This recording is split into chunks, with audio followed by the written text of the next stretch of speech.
Praise the lord. Today promise. సామెతల గ్రంథము 2వ అధ్యాయం 7వ వచనం.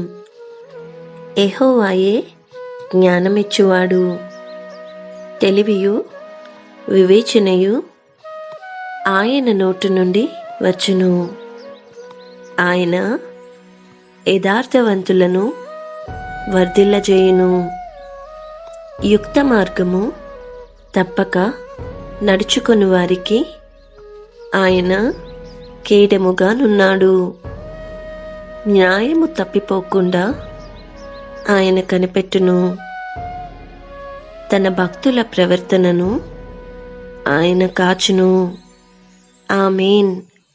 ఏ వాగ్దానం మన జీవితాలలో దేవుడు నెరవేర్చునుగాక. God bless you. Presented by Young Holy Team.